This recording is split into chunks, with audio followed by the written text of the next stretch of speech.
সবাইকে নমস্কার জানিয়ে শুরু করছি আজকের ভিডিও। প্রথমে শিলপাটায় কাঁচা লঙ্কা, আদা, জিরে বেটে নেব। এবার সর্ষে আর পোস্ত বেটে নেব।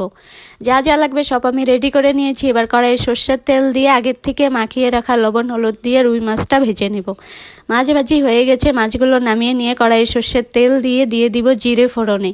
তারপর দেব পেঁয়াজ কুচি, দিয়ে একটু ভেজে নিয়ে লবণ আর হলুদ দিয়ে দিব। দিয়ে একটু ভেজে নিয়ে কাঁচা লঙ্কা, জিরে, আদা বাটাটাও দিয়ে একটু ভালো করে মিশিয়ে ভেজে নেব। তেল ছেড়ে দিয়েছি, এবার দিয়ে দিব জল।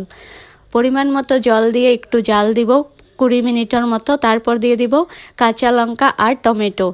একটু জাল হওয়ার পর দিয়ে দিব সর্ষে আর পোস্ত বাটাটা, দিয়ে ভালো করে 5 মিনিটের মতো জাল দিব। তারপর দিয়ে দিব মাছগুলো। মাছ দিয়ে একটু ভালো করে মিশিয়ে নিয়ে একটু ঢেকে দেব।